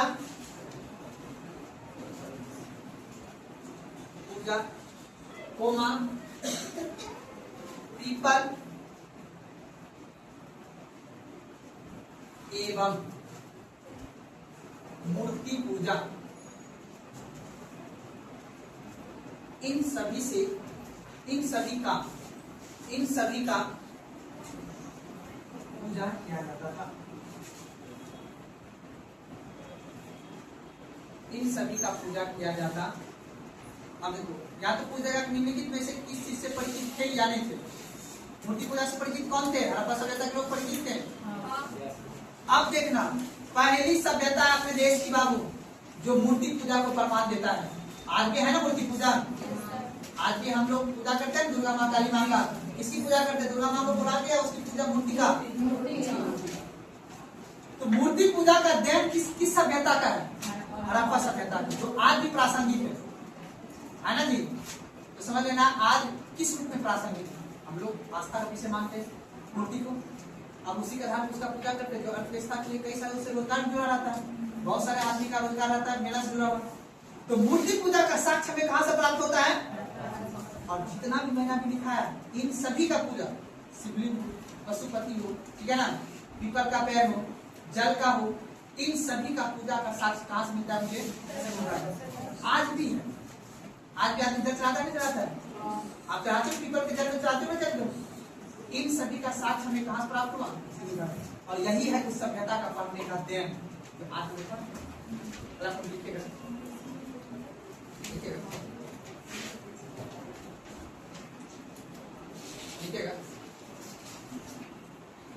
मोहनजोदड़ो एवं कालीबंगा से पशु बलि का प्रमाण मिले हैं। मोहनजोदड़ो एवं कालीबंगा, याद है ना? मोहनजोदड़ो एवं कालीबंगा से पशु बलि का प्रमाण मिले हैं। क्यों भाई मिला है? यहाँ पे दोनों मरुस्थल भूमि है, नहीं कुछ मिलेगा, साग सब्जी होगा, नहीं हो भिंडी होगा वहां पे, तो क्या करेंगे? मार के पशु खाएंगे। अभी देखो, अभी मुस्लिम का जितना भी पड़ा उसमें भिंडी चढ़ता है, गोभी चढ़ता है, आलू चढ़ता है, क्योंकि वो धर्म जहाँ से आया है ना, उस धर्म जहाँ से उत्पत्ति हुई मक्का मदीना से। मक्का मदीना कहाँ पे? सऊदी अरब में। और सऊदी अरब में खेती नहीं होती है। आपने देखो, अपने यहाँ क्या चढ़ता है? फल। और फल कहाँ से होता है? आसमान में या पेड़ पौधा में? वो जो पूरी वगैरह चढ़ता है, पूरी कहाँ होता है? आसमान में या पेड़ पौधा में? गेहूँ होता है ना जी, बाजरा होता है ना जी, जौ होता है ना जी। बस अब देखो, पहले में पूजा हुआ करता था, उसमें जौ की रोटी को बनाया जाता था पूजा पूरी बनाने के लिए। अभी भी होता है। अब देखो, यही जौ का साक्ष्य अभी पढ़ाऊंगा। अभी मैं आर्थिक व्यवस्था पढ़ाऊंगा। जौ की साक्ष्य और गेहूं का साक्ष्य कहाँ से मिला है? सिंधु घाटी सभ्यता से मिला है। अब उसी का जहां से बाबू जो धर्म आएगा ना, जिस भौगोलिक सीमा से, उसी चीज का वहां पे चढ़ेगा। समझ में आता है ना? तो इस्लाम धर्म में वो धर्म आया है रेतीली मिट्टी से, मरुस्थल क्षेत्र से, इसलिए वहां पे दफनाने की परंपरा है। इसलिए वहां पे मेल हो या फीमेल दोनों बुर्का पहनेगा, क्योंकि वहां पे धूप इतना है, तापमान इतना है, वहां की रेत इतना पड़ेगा कि वहां की स्किन जल जाएगा। इसलिए स्किन को ढकने की परंपरा है वहां पे। और उसके बाद जीव जंतु को मार, वहां पे तो जाने लो पेड़ पौधा होगा नहीं, तो वहां पे साग सब्जी होगा नहीं, तो आदमी क्या करेगा? तो फिर मांस खाएगा। और उसके बाद मरेगा तो उसको अब लकड़ी है तो जलाएगा क्या? उसको क्या किया जाएगा? तो आज की परंपरा। तो भौगोलिक परिस्थिति पर डिपेंड करेगा कि वहां की सांस्कृतिक स्थिति या वहां की धार्मिक स्थिति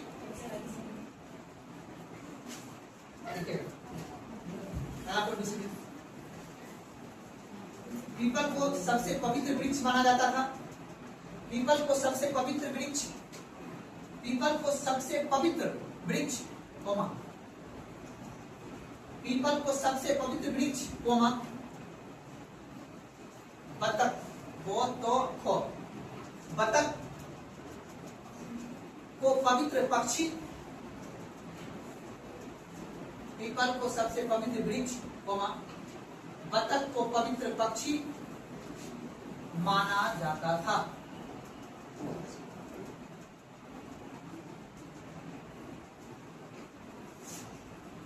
अब बताओ सबसे इंपॉर्टेंट सवाल को कैसे पूछता है, बेवकूफ बनाता है। निम्नलिखित में से किस सभ्यता से मंदिर का साक्ष्य नहीं मिला है? सिंधु घाटी की, सिंधु घाटी की सभ्यता से मंदिर की साक्ष्य नहीं। मंदिर का भवन मिला है, उस पर अनुमान किया जा रहा है कि हाँ यहाँ पे मंदिर होगा, लेकिन सिंधु घाटी सभ्यता की देखो धर्म में इतना कुछ है। आदमी वृक्ष का पूजा कर रहा है, आदमी पीपल का पूजा कर रहा है, आदमी लिंग योनि का पूजा कर रहा है, सब कुछ का आदमी पूजा कर रहा है ताकि बाढ़ ना आए, या बाढ़ आए तो उतना नुकसान ना करे। उतना भगवान को याद कब करते हैं? सुख में या दुख में? इंसान अभी भी याद करते हैं भगवान बारिश ना हो, सब मक्का सो जाएगा, फिर कैसे फसल आएगा? तो देखो सिंधु घाटी की सभ्यता की मुख्य परंपरा बाबू कृषि था और पशुपालन था।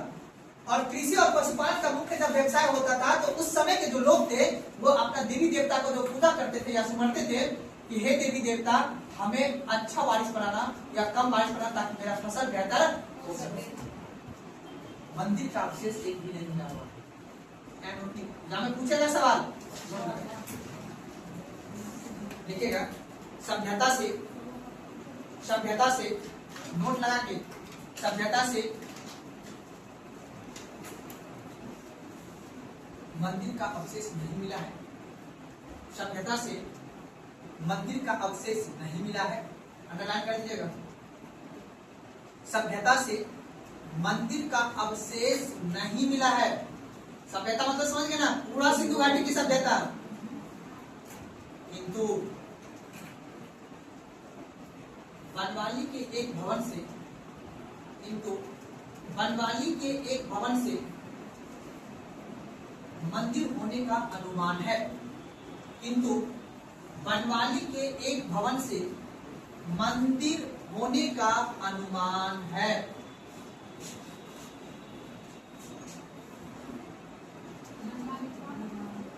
अब तो बनवाली कहाँ पे थी? याद रखना, देखो सारा क्षेत्र अभी जो जो दिखाऊंगा ये सब भारत में इतना बात छोटा बड़ी जाना, ठीक है ना।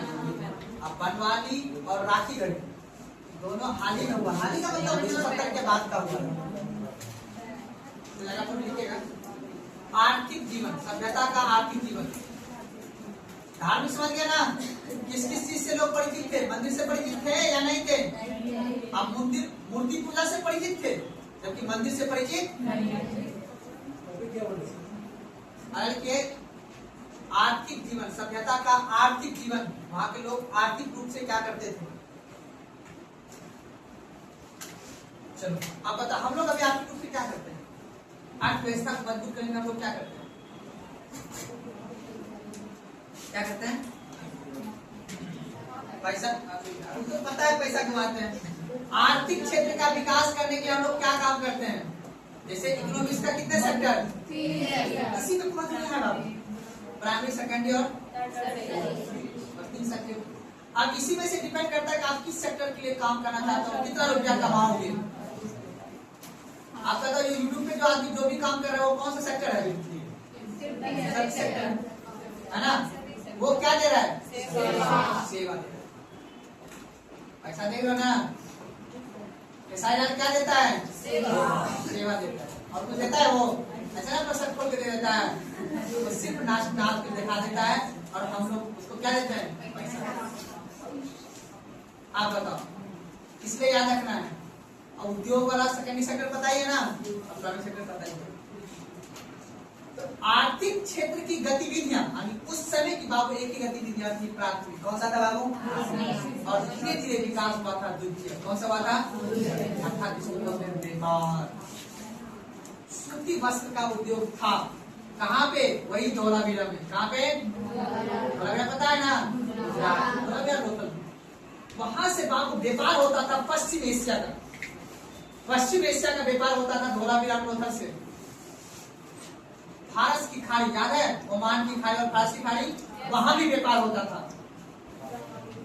तो अर्थात सिंधु घाटी के सभ्यता के लोग जो अपना पैसा कमाने का मुख्य रूप से जो आर्थिक जीवन था, वहां पे था एक कृषि और दूसरा पशुपालन। जैसे कोई आदमी पास खेत नहीं है तो गाय पालता है नहीं, गाय पाल को पैसा का अपना व्यवस्था करता नहीं करता है, दूध बेच के। तो ठीक ये परंपरा आपको बाबू सिंधु घाटी सभ्यता के आर्थिक गतिविधियों में कृषि और पशुपालन, और कृषि से ही दूसरा सेक्टर का विकास हुआ। कौन सा? औद्योगिक क्षेत्र का विकास। तो अगर नॉर्मल बात में पूछे कि सिंधु घाटी की सभ्यता की आर्थिक स्थिति क्या थी, आर्थिक स्थिति किस पर निर्भर थी, तो कृषि और पशुपालन। बाकी उसके अंदर आप देखेंगे किस किस चीज का कृषि, धान भी था, गेहूं भी था, कपास भी था, बात को ना। पहली बार सिंधु घाटी की सभ्यता के लोग ने कपास का प्रयोग किया था, कपास का व्यापार करना स्टार्ट हुआ था, और उसी के आधार पे आज भी चल रहा है। कपास पता नहीं किस क्या होता है, धागा बनता है जी। अच्छे अच्छे इतना आप लोग सूट पहनते हो, अब प्लाजो, नया नया वर्ड में प्लाजो है ना जी। जब से भी हम तो इधर सुने तो इधर ही मानेंगे ना। उसमें 2 पैर आएगा, 2 या 3 पैर, पत्ता लड़की रहेगा तो उसमें 3 पैर उसका आएगा, ठीक है ना। खैर वो बात छोड़ना है, आइए लिखिएगा आर्थिक जीवन, लिखिएगा यहाँ की आर्थिक, यहाँ की अर्थव्यवस्था, यहाँ की अर्थव्यवस्था, यहाँ की अर्थव्यवस्था कृषि, यहाँ की अर्थव्यवस्था कृषि, पशुपालन, कृषि, पशुपालन एवं व्यापार पर निर्भर था। तीनों बात को याद रखना है, कृषि, पशुपालन एवं व्यापार पर निर्भर था।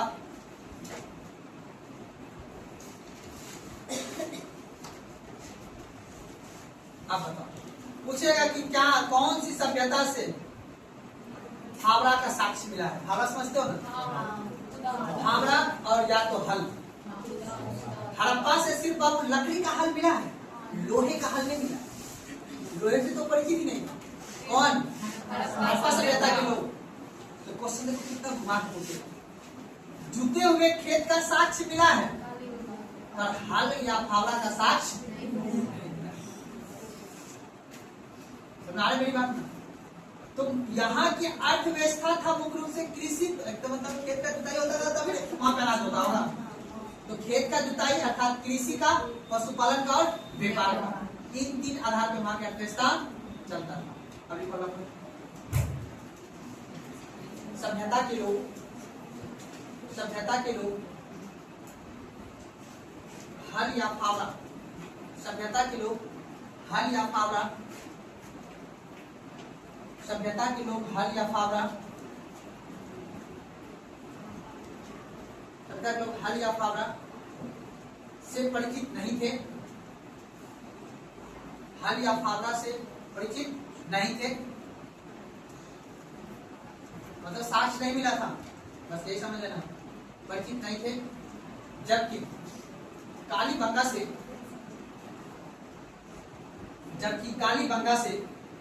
क्या मिला हुआ है? जुते हुए खेत का साक्ष्य। जबकि कालीबंगा से जुते हुए खेत का साक्ष्य प्राप्त हुआ है।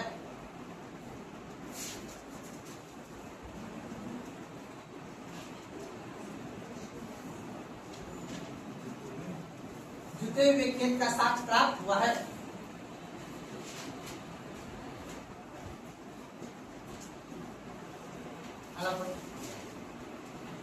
यहाँ की भूमि अर्ध शुष्क था, यहाँ की भूमि अर्ध शुष्क, मतलब आधा सूखा आधा गीला। पता नहीं क्यों होगा सिचुएशन। यहाँ की भूमि अर्ध शुष्क और उसका 10 अर्ध शुष्क था।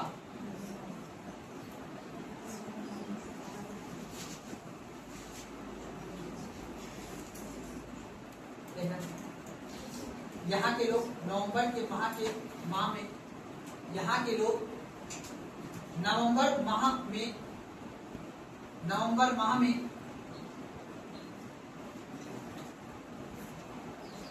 यहाँ के लोग नवंबर माह में बाढ़ के पानी उतरने के बाद यहाँ के लोग नवंबर माह में बाढ़ के पानी उतरने के बाद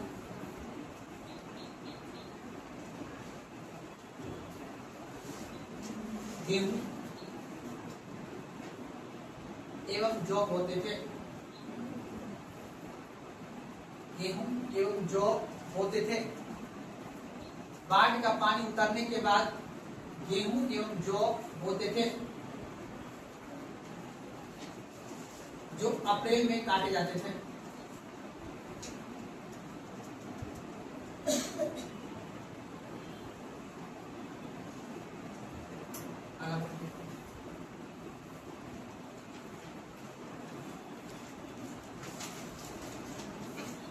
सभ्यता के अन्य शहरों से सभ्यता के कई शहरों से अन्नगार के साक्ष्य प्राप्त हुए हैं। सभ्यता के कई शहरों से अन्नगार के साक्ष्य प्राप्त हुए हैं, जो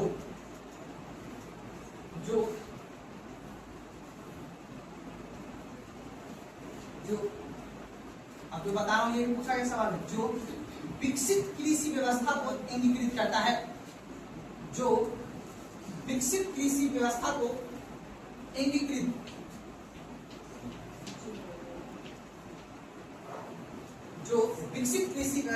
इंगित करता है।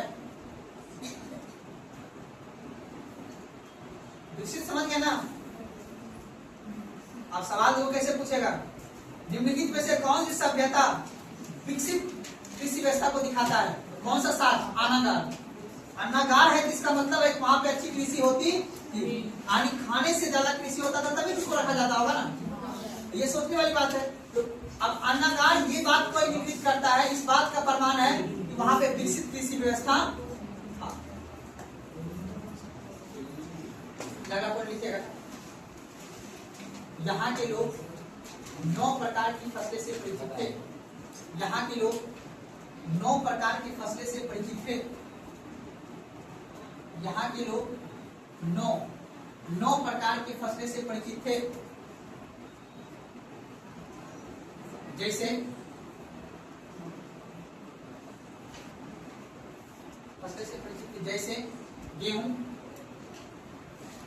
चावल,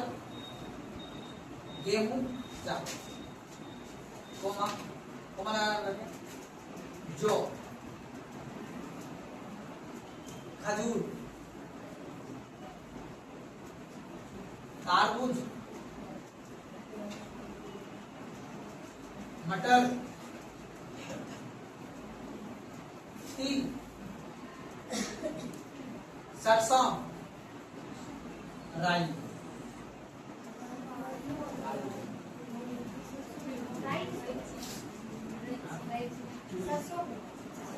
देखिए ना,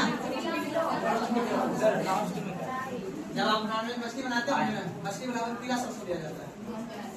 वैसी मछली जो खारे पानी की मछली रहेगी ना, उस मछली को अगर स्वादिष्ट बनाना है ना, पढ़ाई स्टूडेंट टाइम में दिखा लो, तो वो जो पीला वाला सरसों होता है ना, राई होता है।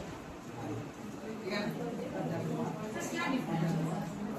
स्टूडेंट तो लोग पूछते हैं जहाँ पे किस तरह की लोगों सिचुएशन, जैसे अपने क्षेत्र में ठीक ठाक लगभग ठंडी आ जाता है, उसमें हो जाता है काली वाला सरसों, वो वेट वाला होता है, वेट ज्यादा रहता है, उससे आप ज्यादा हो सकते हैं।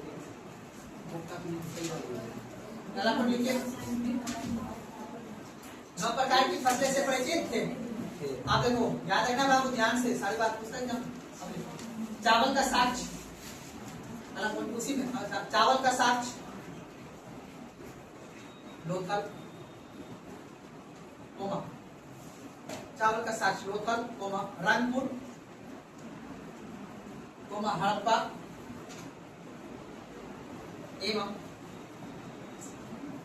कालीबंगा से प्राप्त हुआ है। चावल का साक्ष्य लोथल, रंगपुर कोमा हड़प्पा एवं कालीबंगा से प्राप्त हुआ है।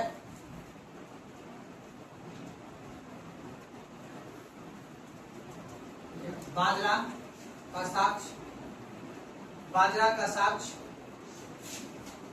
लोथल, हड़प्पा,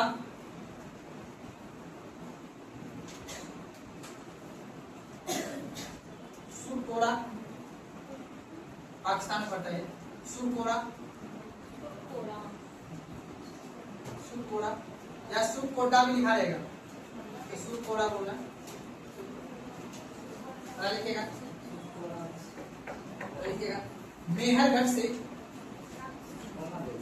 सुरकोरा लिखिए ना, मेहरगढ़ से, मेहरगढ़ से गेहूं कोमा जो एवं कपास का साक्ष्य मिला है, इसके स्टार लगा दीजिएगा। मेहरगढ़ से गेहूं कोमा जो एवं कपास का साक्ष्य मिला है।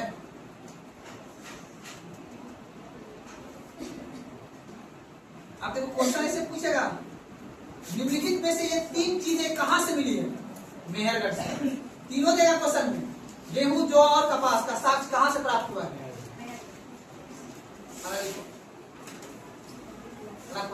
चावल एवं बाजरा का साक्ष्य लोथल से प्राप्त हुआ है।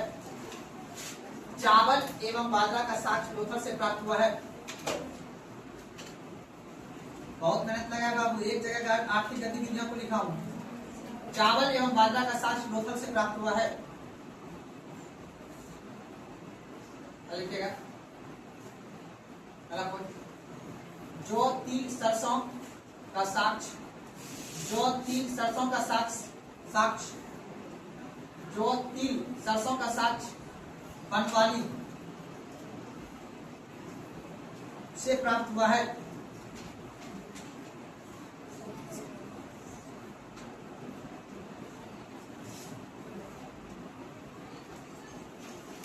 कोई दिक्कत? अब सुनो, देखो बनाने वाला सवाल। निम्नलिखित में से कौन सा कृषि से अर्थात कौन सा फसल से हड़प्पा के लोग परिचित नहीं थे? गन्ना या ठीक है ना? बात देखिए, नहीं थे, रागी बोलना है। क्या बोलना है? रागी। सभ्यता के लोग रागी एवं ईख से परिचित नहीं थे। सभ्यता के लोग रागी एवं ईख से परिचित नहीं थे।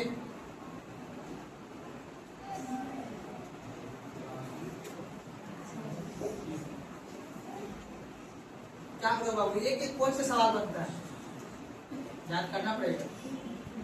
अगला पॉइंट,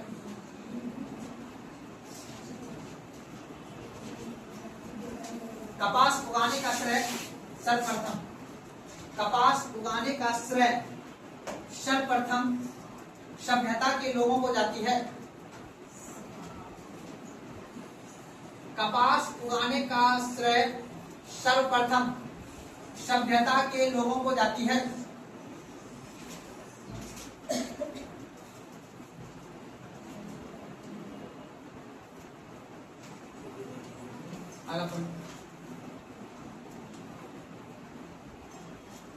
सभ्यता के लोग बैल, सभ्यता के लोग बैल कोमा गाय कोमा बकरी कोमा भेड़, बैल, गाय, बकरी, भेड़, सुगर, इन सभी से परिचित थे। इन सभी से परिचित थे।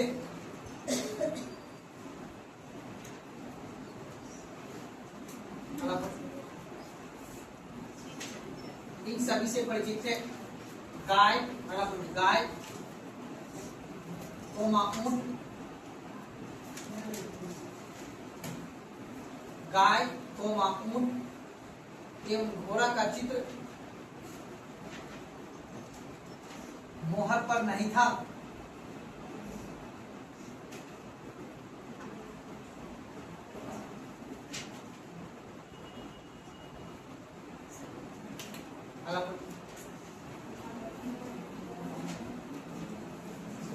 मूर्ति का साक्ष्य, घोड़े का मूर्ति का साक्ष्य लोथल से प्राप्त हुआ है। घोड़े का मूर्ति का साक्ष्य लोथल से प्राप्त हुआ है।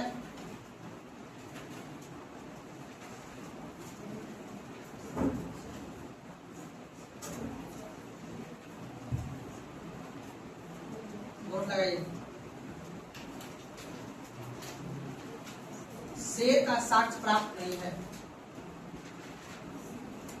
का साक्ष्य प्राप्त नहीं है। शेर का साक्ष्य प्राप्त नहीं है।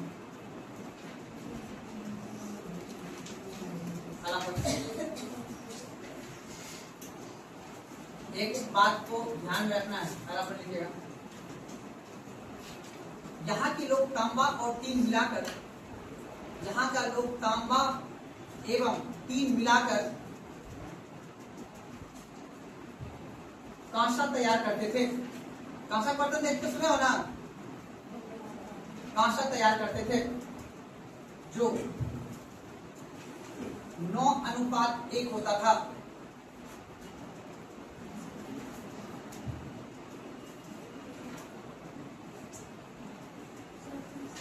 जो यहाँ के लोग तांबा एवं टीन मिलाकर कांसा तैयार करते थे जो 9:1 होता था। 9 ग्राम तांबा 1 ग्राम टीन। रात को ना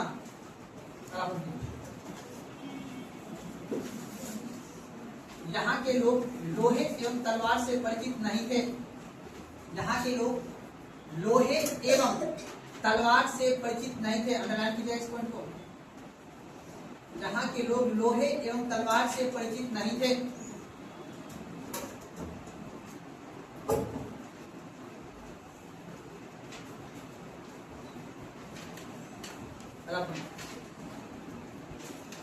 लोथल से मोती बनाने का उद्योग,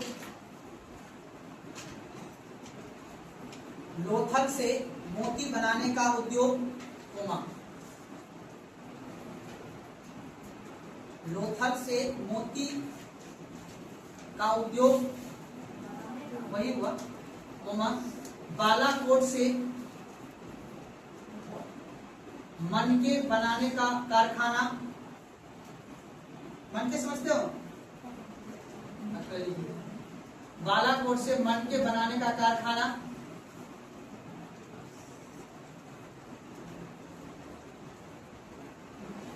तथा लोथल एवं बनवाली से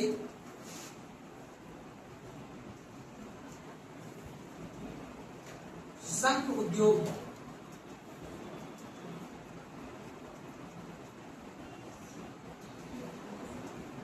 मन के मतलब मिट्टी के बर्तन, ठीक है ना, याद रखिएगा। मृदहान वगैरह होता है ना उसको।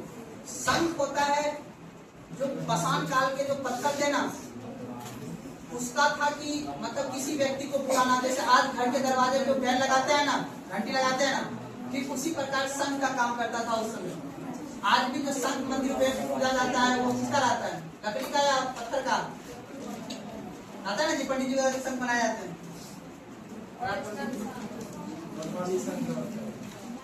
क्या लिखे, लोथल बनवाली से शंख का उद्योग, शंख का उद्योग प्राप्त हुए हैं।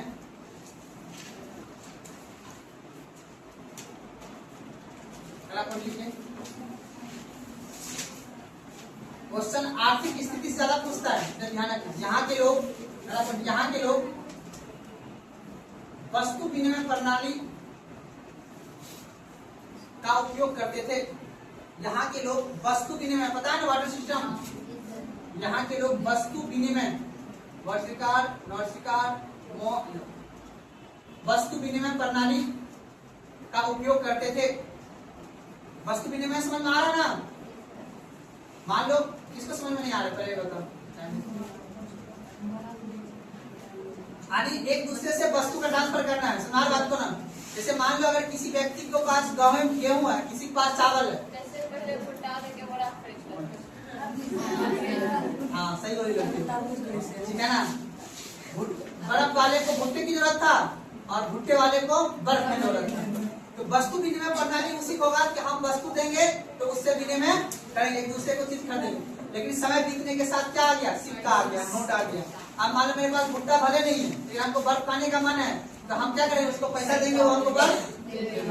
तो नोट अर्थात सिक्के एक कॉमन चीज है जो सबको जरूरत है। क्या है वो, सबको, तो सबको जरूरत है ना जी।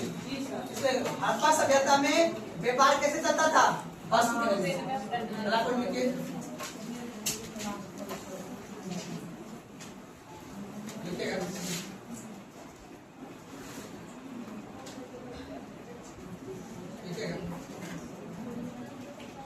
ईरान एवं अफगानिस्तान में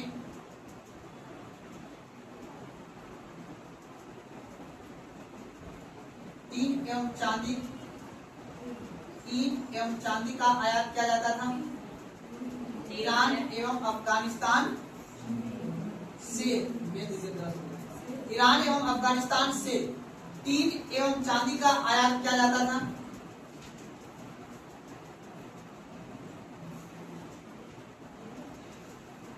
राजस्थान से एवं बलूचिस्तान से तांबा,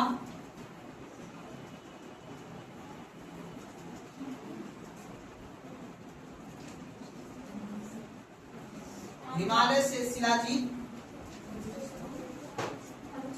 राजस्थान एवं बलूचिस्तान से तांबा, हिमालय से शिलाजीत, ईरान अफगानिस्तान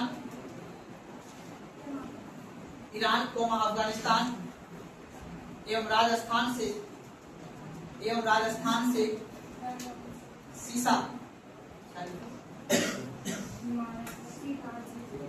हिमालय से शिलाजीत, ईरान, अफगानिस्तान एवं राजस्थान से सीसा। इन सभी का आयात किया जाता था। ईरान, अफगानिस्तान एवं राजस्थान से सीसा का आयात किया जाता था।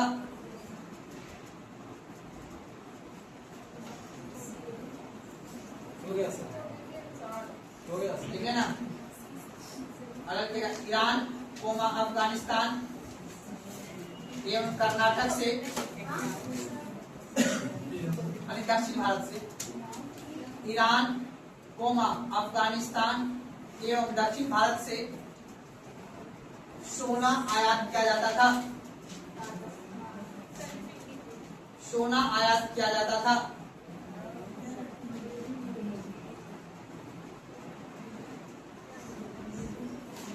ठीक है ना। चलेगा कौन, ठीक है।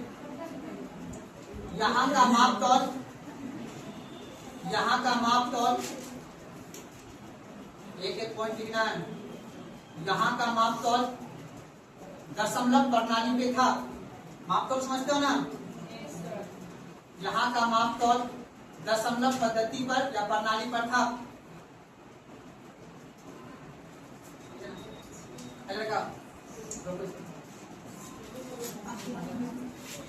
बंद कर दे पूरा। नहीं लो, बस थोड़ा सा। यहाँ के लोग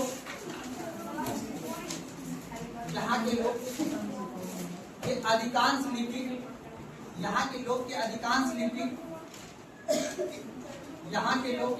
लिपि शेल खड़ी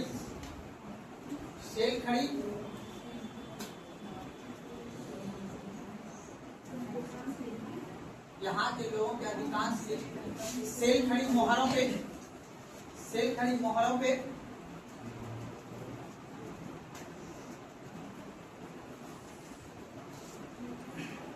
पाई जाती थी।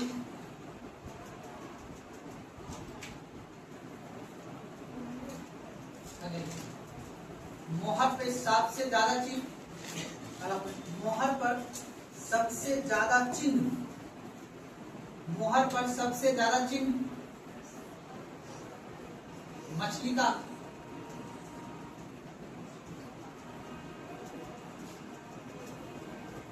यहाँ के लोग मछली का चिन्ह, यहाँ का सार्वत्रिक चिन्ह क्या कहते थे?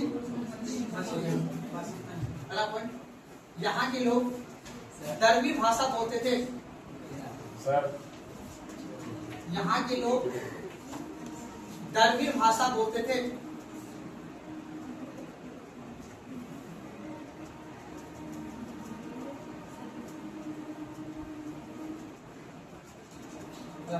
सर्वाधिक मोहर मोहनजोदड़ो से प्राप्त हुआ है।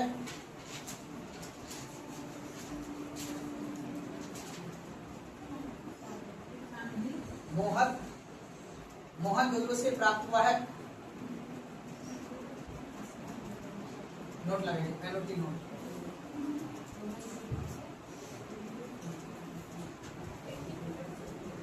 यहाँ के लोग निम्न से परिचित नहीं थे। देखिएगा यहाँ के लोग निम्न से परिचित नहीं थे, यहाँ पूछता है। यहाँ के लोग निम्न से परिचित नहीं थे। देखिएगा, नहरों द्वारा सिंचाई, निम्न से परिचित नहीं थे। नहरों द्वारा सिंचाई, कोमा मंदिर, कोमा सिंह, कोमा शेर, कोमा पन्ना, पेपर किसको बोलते हैं, एवं लोहा। क्या क्या लिखे जी? नदी द्वारा सिंचाई, मंदिर, सिंह, शेर, इन सभी से परिचित नहीं थे। एक टॉपिक लिख लेना है, उसको कल पढ़ाएंगे। सभ्यता का जनन, सिंधु घाटी सभ्यता का जनन। अब तब पढ़ लेंगे पतन।